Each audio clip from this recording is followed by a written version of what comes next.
khotbah nih setiap minggu di gereja, tapi dia juga bekerja di sekuler. Kayak di Alkitab kan juga kayak Rasul Paulus itu kan juga tukang tenda ya. Jadi dia tuh juga bekerja. Boleh-boleh aja, nggak ada larangan. Sebelum lanjut nontonnya, Jangan lupa untuk like, komen, dan subscribe. jangan lupa juga nyalain loncengnya. Selamat menonton!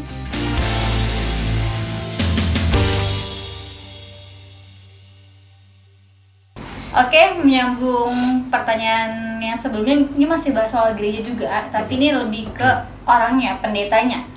Boleh nggak sih pendeta itu dia khotbah nih setiap minggu di gereja, tapi dia juga bekerja di sekuler?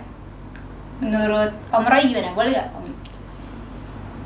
Kalau menurut saya boleh-boleh aja, nggak ada larangan karena nggak ada. Menurut saya sampai sejauh ini tidak ada larangan buat pendeta itu bekerja apa saja. Yang penting kerjaannya halal ya. Walaupun Kan tergantung pekerjaannya. oke, Misalnya bener. saya pendeta, terus kerjaan sampingan saya debt collector, itu kan nggak lucu gitu kan. Ya, tidak. Pekerjaannya itu juga dalam tanda kutip yang tidak bertentangan, kalau bisa saling mendukung. Misalnya saya jadi marketing ataupun jadi sales, tapi saya pendeta, malah pekerjaan itu lebih mendukung pelayanan. Kenapa? Saya punya jembatan di pekerjaan saya bisa memberitakan Injil kepada orang-orang. Iya, benar. Justru kalau nggak bekerja, circle-nya untuk ketemu dengan orang baru untuk memberitakan Injil itu lebih tertutup. Jadi pekerjaannya itu malah bisa lebih mendukung ke pelayanan. Makanya saya bilang tadi, tergantung pekerjaannya. Tidak semua pekerjaan juga sih kayaknya matching gitu ya. Sebagai pendeta gitu. Teman saya pernah, dulu dia jadi pendeta, tapi sales minuman keras. Nah, itu gimana tuh? Karena awalnya dia memang sales, marketing. Gitu. Tapi dia di tengah perjalanan itu dia bertobat terus melayani. Tapi kalau dia tinggalkan pekerjaannya, dia ya nggak bisa melayani karena kan nggak ya operasional, dia udah punya anak, dia punya istri gitu. Dia tetap jalani sampai beberapa waktu dan akhirnya dia tetap melepaskan pekerjaan itu gitu. Tapi udah setelah mapan, pelayanan udah lebih bagus gitu. Jadi tidak ada larangan, tapi sebisa mungkin pekerjaan kita itu tidak bertentangan dengan pelayanan. Karena bagaimanapun juga pendeta butuh makan dan memberi makan keluarganya, jadi nggak apa-apa sambil bekerja. Nggak apa-apa. Asal pekerjaannya yang nggak aneh-aneh gitu ya. Bukan bandar toge. Pendeta. Yang lagi heboh main Candy Crush. Oh, itu kan bukan pendeta. Oh, pendeta ya. Bukan pendeta. Aduh, nanti tadi saya Itu boleh-boleh aja. Karena dia sudah mewakili rakyat. Jadi iya, rakyatnya gak usah main Candy Crush lagi. Sudah diwakilkan. Padahal situ ada Dewa Zeus. Bilang lagi Candy Crush. Nanti kalau sudah jadi anggota DPR jangan gitu ya. Hidup Candy Crush. Hidup Candy Crush. Kalau menurut Ko Henry sendiri gimana kok? Ya, kalau saya sebetulnya juga sama. Saya tetap mendukung kalau dia juga ada dua-duanya kayak tadi. Ya saya juga berpikir bahwa kayak di Alkitab kan juga kayak Rasul Paulus itu kan juga tukang tenda ya. Jadi dia tuh juga bekerja. Jadi dia bukannya full pelayanan. Jadi dia juga bekerja. Ada beberapa ayatnya itu juga menunjukkan bahwa dia tuh juga tetap bekerja untuk pekerjaan Tuhan juga. Ya memang kalau zaman sekarang ini kan jauh lebih banyak macamnya ya. Jadi ya saya juga tahu ada beberapa pendeta juga dia tetap jadi dokter, tetap jadi karyawan, dia tetap jadi ya semua yang bisa memblessing. Karena kalau saya berpikir bahwa dia hamba Tuhan ini kan cuma hanya gelar ya. Tapi waktu dia itu menjadi seorang yang bisa menjadi saksi di luar, itu yang jauh lebih penting dari segalanya. Jadi kalau saya bilang kalau dia mau kerja, ya maksudnya part time dia, emang ada panggilan orang tuh macam-macam sih. Ada yang memang dipanggil untuk full time. Emang udah full aja gitu, dan memang dia nggak bisa kerja. Tapi ada juga orang yang half, setengah-setengah gitu. Jadi dia bisa pelayanan dan dia juga bisa kerja. Tapi ada juga yang dia nggak bisa pelayanan, tapi dia bisa bekerja, dia bisa memberkati banyak pekerjaan Tuhan gitu. jadi buat saya semuanya bisa. Malah saya pernah ada ketemu teman, dia dulunya udah full time, dia udah tinggalin semua kerjaannya, semua segala macem. Terus akhirnya karena ada banyak minta pertolongan kasus hukum dan lain-lain, dia jadi lawyer. Ini lebih hebat lagi, sampai dia bercanda gitu. Biasa orang lawyer atau apa jadi pendeta, ini dari pendeta jadi lawyer. Kebalik gitu. Ya semuanya visible sih, semuanya bisa. Tapi buat saya selama yang tadi kayak Bang Roy bilang, semuanya ya setiap pekerjaan didoain, semua segala macam. Yang kita tuh bisa jadi saksi. Jangan istilah pekerjaannya tuh yang istilahnya ya kayak tadi lah, banda togel tak apa segala macam gitu ya. Ya itu sih udah tidak baik ya gitu. Jadi kalau buat saya semuanya itu oke semua sih, kayak misalnya kayak gitu ada beberapa macam misalnya tipe-tipe yang kayak itu tadi saya bilang. Iya, karena kan ada beberapa gereja yang memang pendetanya nggak boleh bekerja di sekuler gitu kan, kok kayak misalkan HKBP apa dan segala macam. Iya, karena memang pendeta itu ada dua macam. Pendeta yang pertama itu pendeta keluaran. Apa tuh? Dia harus keluar dari sekolah teologi, mesti STH, MTH. Tapi ada pendeta kedua namanya pendeta kejadian. Kejadian keluar. Iya.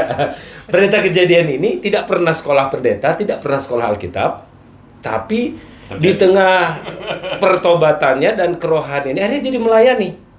Contohnya gembala kami itu Insinyur Niko Nitro Harjo, dulu ke sekolahnya pertanian, tahu-tahu jadi pendeta. Iya. Makanya sekarang saya dengan teman saya buka kelas sekolah teologi ya, untuk teman-teman pendeta yang memang belum pernah sekolah pendeta. Nama sekolahnya apa tuh? Boleh. Ada lupa, tapi ada, tinggal dicek gitu. Top lu dong. Jadi ada memang pendeta tidak gereja tidak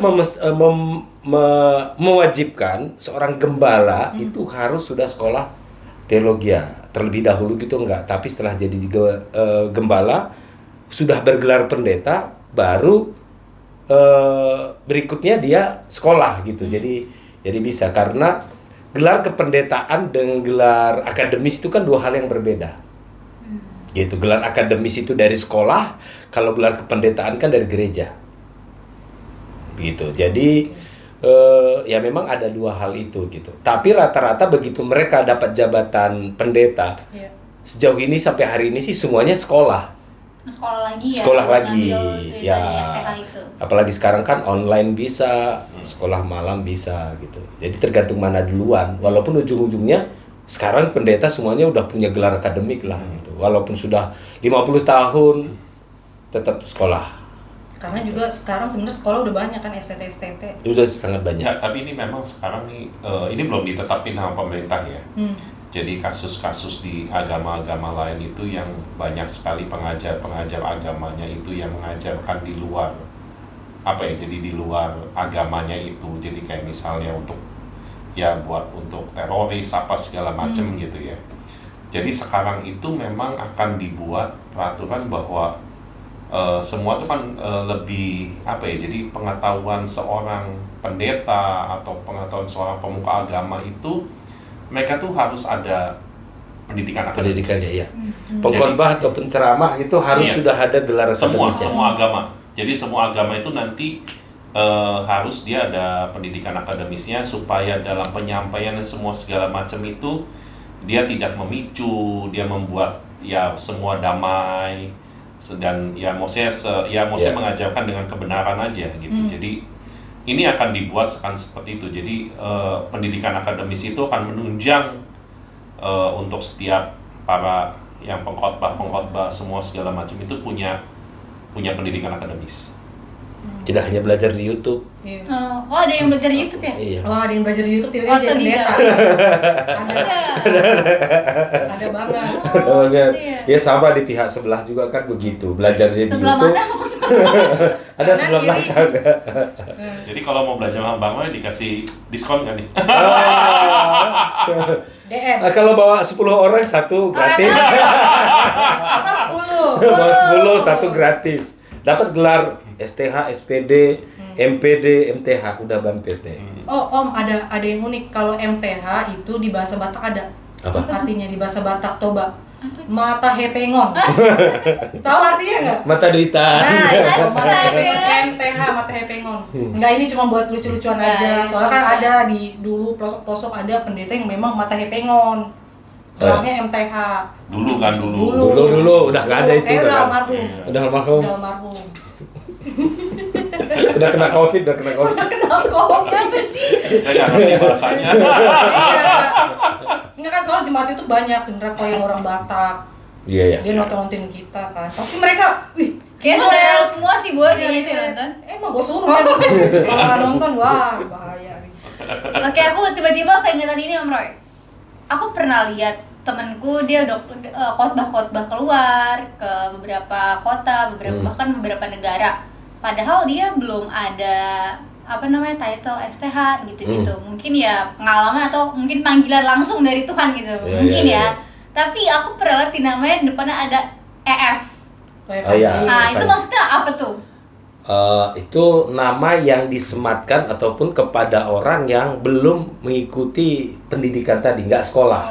Jadi belum ada gelar STH dan juga belum maaf. F itu penginjil. Penginjil. Jadi orang yang sudah STH, sekolah teologi ataupun sudah sarjana, yang mereka itu belum mendapat gelar dari gereja, itu akan menggunakan evangelis. Karena gelar kependetaan itu kan dari gereja. Iya.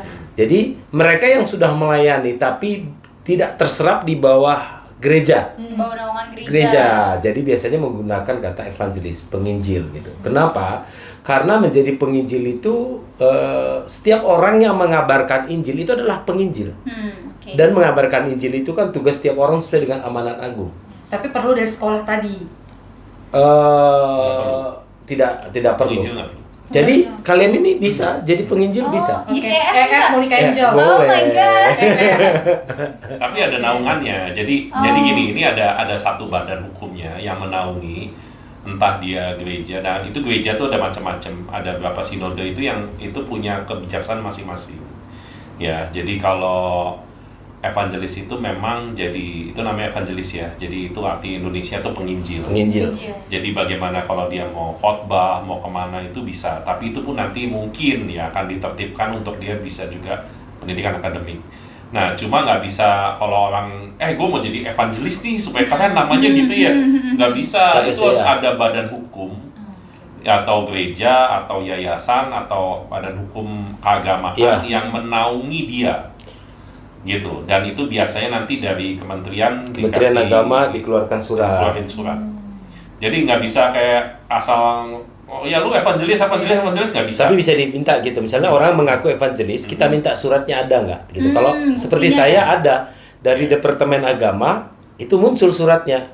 Iya, ada Gitu. kartunya. Ada kartunya dari Departemen Agama lah. Kementerian Agama. Nah, untuk dikeluarkan surat ini, maka harus ada jelas si ini di bawah naungan gereja mana. Gitu. Jadi nggak liar-liar banget sih, nggak sembarangan juga sih.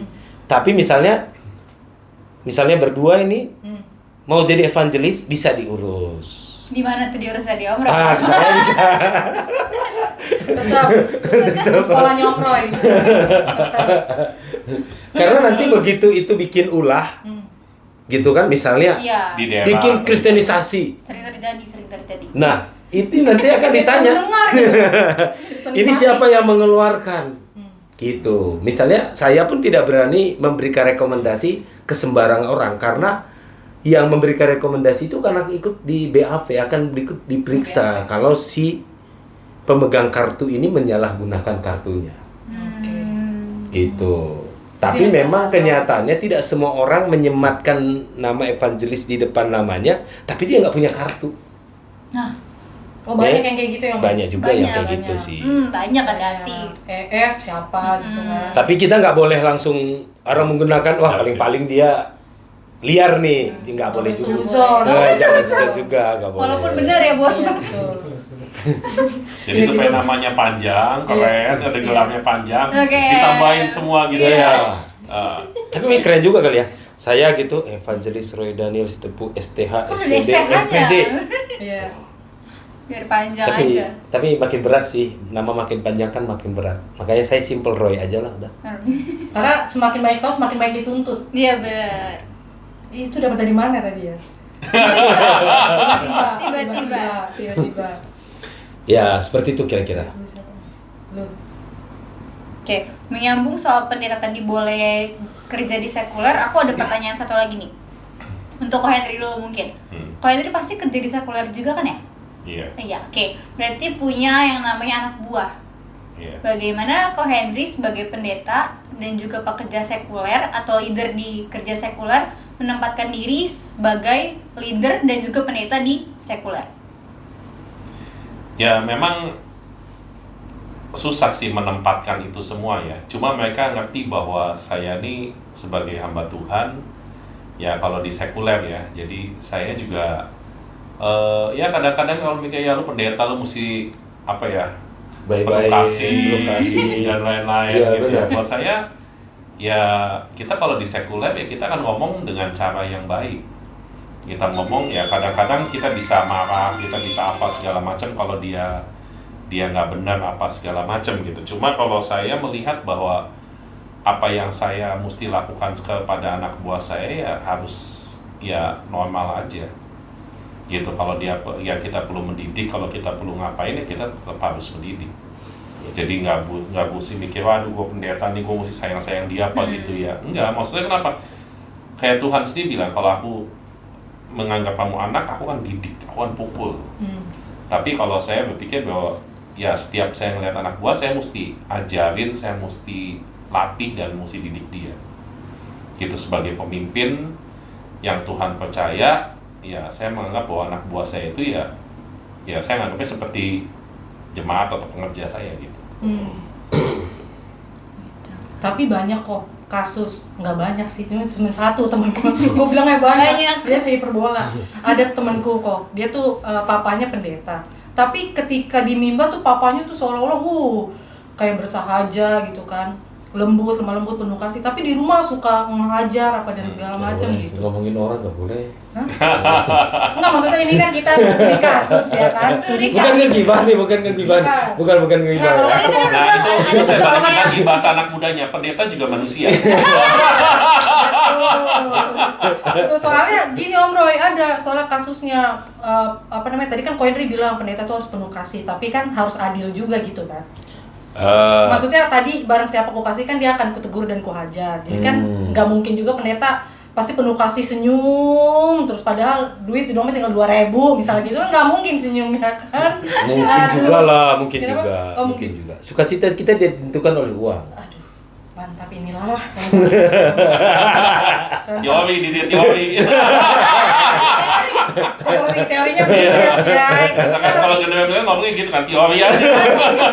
Makan tuh cita-cita.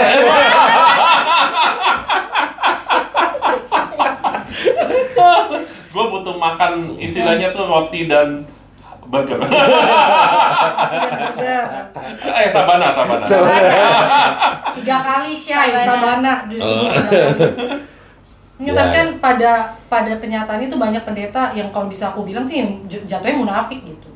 Di mimbar dia begitu lemah lembut penuh kasih, tapi sedangkan di rumah suka main tangan dengan itu cara pandang yang salah. Karena dia harus menjalankan peran. Peran pendeta itu kan tidak 100% 24 hour kan? Bener nggak? Benar. Begitu di rumah, dia harus menjalankan peran sebagai bapak. Gitu. Bagaimana kalau dirampok di jalanan? Tapi mukul. Ya, nggak masalah. Pukul itu juga, asal memukul itu sesuai dengan aturannya. Misalnya, nggak boleh mukul di mata. Gitu. Mukulnya ada tempatnya, gitu kan? Ada aturannya. Semua sudah ada regulasinya. Mukul tuh boleh di mana, sampai umur berapa boleh dipukul. Oke, berarti Begitu. jangan cepat ini ya suzon menilai. Iya. Ada tuh pendeta di gereja di mimbar penuh kasih, padahal anaknya itu sering curhat bla bla dipukul papanya. Padahal kan maksudnya tadi ada 2 peran yang berbeda kan. Iya. Dia di mimbar sebagai pendeta dan di rumah dia sebagai ayah yang harus juga mendidik anaknya gitu ya Om ya. Ya betul. Kayak Pak Henry ini kan perannya banyak. Iya. Dia di kantor sebagai pengusaha. Iya. Pulang ke rumah Sebagai ayah. sebagai ayah. Besok di gereja sebagai pendeta. Kadang-kadang sebagai teman. Iya. Kalau kita ngobrol berdua sebagai teman. Gila, asal tongkrongan ini. Langsung gak Nah, tapi gimana di peran kita itu kita menjalankan peran dengan baik. Begitu. Tapi Karena kalau di ya. kecuali di Alkitab itu kan Alkitab itu sangat cukup ya, cukup dan sangat cukup untuk menjadi penuntun ataupun sudah memberikan contoh sangat banyak tentang apa saja ada di sana. Kalau bicara tentang pengusaha tadi, Tuhan tuh ngomong Bapakku adalah pengusaha. Setiap buah yang nggak memberikan, setiap pohon yang tidak memberikan buah ditebang. Jadi sebenarnya kita mau lihat aspek manapun di Alkitab itu sudah ada tuntunannya. Karena itu cintailah Alkitab, bacalah Alkitab. Bukan cintailah produk-produk. Ini juga boleh, Sabana silakan. Alkitabmu, cintailah Alkitabmu. Kak Henry mau menambahkan Iya, kok? jadi kalau saya tadi jangan anggap bahwa ayat itu kalau dari Bapak mendidik harus dimukul gitu, jangan mukul beneran gitu ya maksud saya. Maksudnya kita punya pengertian bahwa kita mesti mendidik dia dengan baik. Iya. Tapi buat saya, pengalaman saya ya memang kadang-kadang kalau kita barusan dari misalnya pelayanan atau dari kerjaan gitu ya, apalagi kalau yang paling itu tuh ya pelayanan gitu. Dan waktu pelayanan itu kan kita pulang ke rumah, terus kadang-kadang kita di rumah itu ya pengennya udah siap, udah enak apa segala macem, tapi ya semuanya itu tidak seperti yang saya inginkan gitu. Nah jadi dengan konsep begini saya kadang-kadang emosi, kadang-kadang sifat, kadang-kadang karakter, kita nggak boleh munafik kan. Yang tadi banyak orang bilang ya kecewa gitu, misalnya bapaknya istrinya sering mukul atau gimana, ya memang ya kadang-kadang kita nih, ya itu yang saya bilang, pendeta juga manusia gitu, kadang-kadang kita capek, kita kadang-kadang kesel, maksudnya di gereja sudah ngelayanin orang banyak gitu, tiba-tiba di rumah ya anak juga minta pergi atau minta waktu bersama gitu. Ya tapi dengan waktu begini kita nih mesti ya kadang-kadang itu yang saya tuh gini apa ya, menyalipkan diri saya gitu loh, menyalipkan diri ngomong ya saya mesti berusaha, kalau saya kuat saya lakuin untuk melayani juga di keluarga atau melayani juga di tempat lain atau maksudnya di tempat kerjaan atau di mana gitu. Tapi saya tetap istilahnya dengan kondisi seperti ini, istilahnya saya nggak mau munafik gitu, bahwa di rumah pun saya harus juga belajar melayani gitu. Kalau ada orang-orang begitu ya saya juga bilang bahwa ya susah memang, kita butuh berdoa hamba Tuhan, makanya banyak jemaat harus doa untuk para hamba Tuhan karena ujian-ujian, cobaan-cobaan di rumah tuh banyak sekali. Dan itu yang membuat kita nih harus lebih sabar, lebih gimana gitu ya. Makanya saya pernah dengar ada satu hamba Tuhan bilang gini, the truth, hamba Tuhan itu bisa dilihat di rumah. Gitu. Apakah anaknya semuanya itu ya dia ngomong seperti apa gitu. Jadi ini yang saya perlu ini ya. Yaitu saya bilang pendeta juga manusia, banyak doakan, tapi kita juga sebagai hamba Tuhan, kita mesti doa sama Tuhan, kita teriak sama Tuhan buat pertolongan dalam setiap hidup kita. Amin. Berarti harus balance ya, teman-teman di YouTube dan semuanya. Pelayanan itu bukan hanya pelayanan di mimbar, tapi juga pada pelayanan itu dinilai dari keluarga kita gimana, pelayanan ke anak-anak buat kita gimana, dan pelayanan ke teman-teman kita itu gimana. Nah, untuk sesi terakhir ini, sesi kedua ini aku punya pertanyaan. Sebenarnya pertanyaan singkat aja sih, tiba-tiba aja kepikiran. Dari Ko Henry dulu. Kan Ko Henry sebagai pendeta dan juga sebagai pekerja di sekuler. Ko Henry ini ingin dikenal sebagai pendeta atau pekerja sekuler, apa dua-duanya? Kalau misalkan dua-duanya atau salah satunya, gimana mendeskripsikan Ko Henry sendiri atau Om Roy sendiri untuk dikenal? Ya saya sih akan jadi di gereja, saya akan jadi hamba Tuhan. Ya meskipun di sekuler juga tetap ada hamba Tuhan, tapi itu kan nggak bisa dilepas ya. Tapi saya juga tetap, kalau di sekuler ya saya tetap ya sekuler gitu. Jadi saya nggak pernah berpikir istilahnya mau mana yang lebih besar gitu segala macam, saya nggak mau mikir. Karena saya pikir ya kalau udah di ini, saya udah mulai set, kalau saya udah di tempat kerjaan ya saya harus bekerja gitu loh. Istilahnya untuk penghasilan uang, produksi yang baik, semua segala macam itu harus dipikirin dan semua harus dihitung dengan jeli. Kalau di pelayanan ya kita akan berpikir dengan hal yang lain lagi. Maksud kita udah langsung mikirin tentang pelayanan, bagaimana menolong orang, bagaimana melayani orang, bagaimana kita yang terutama menyenangkan Tuhan. Ya tapi semuanya lah, kalau menyenangkan Tuhan semuanya di dunia sekuler juga sama. Berarti Tapi Ko Hendrik sendiri ingin dikenali sebagai pendeta yang gimana, atau pengusaha, atau dua-duanya yang seperti apa? Mendeskripsikan diri sendiri tuh kayak gue pengen dikenal sebagai ini gitu, gimana tuh? nggak ada ya, saya nggak ada punya pikiran. Nggak ada ya? Saya cuma hidup simple saja lah. Kayaknya kalau jawaban Om Roy beda nih. Iya, kalau ini iya oke. Beda. Self centernya ada ya, self centernya ada kayaknya. Coba Iya, saya cuma berpikir. Hidup saya itu ada 2 fase. Sekarang fase yang kedua. Fase yang kedulu sih orang lebih mengenal saya itu sebagai ya pendeta, sebagai pelayan. Tapi mungkin sekitar 7 tahun atau 8 tahun terakhir ini ya orang tidak terlalu saya ada ke dunia baru, dunia sekuler itu orang lebih mengenal saya itu ya sebagai pedagang, sebagai sound engineering, seperti itu. Berarti kalau misalkan teman-teman di luar pengennya dikenalnya sebagai apa? Pendeta yang sound engineering gitu? Pendeta? Enggak, lebih ke arah sih sebenarnya lebih mengenalnya sih ya ke sekulernya, bukan ke pendeta. Sekulernya ya, oke. Lebih ke sound engineering-nya. Ya, Culture. lebih ke pedagang ikan sih sekarang. lebih karena ya orang lebih banyak mengenal. Tapi kalau buat saya sekarang lebih banyak orang kenalnya sih sebagai Philip Sofar sih. Philip Sofar. Oh, ada lagi Philip Sofar. Ada. Karena saya itu ada di komunitasnya, satu Perbakin, kedua saya sebagai pedagang ikan itu lumayan banyak gitu, dan sangat sedikit pembeli itu orang Kristen. Jadi lebih banyak saya bergaulnya dengan orang Muslim. Yang ini komunitas terbesarnya adalah Philip Sofar, itu pasti orang Kristen semuanya lah, kebanyakan Kristen gitu. Jadi di 3 komunitas ini ya saya lebih banyak dikenalnya sih yaitu sebagai pedagang sofar, sebagai guru sofar, sama jual ikan.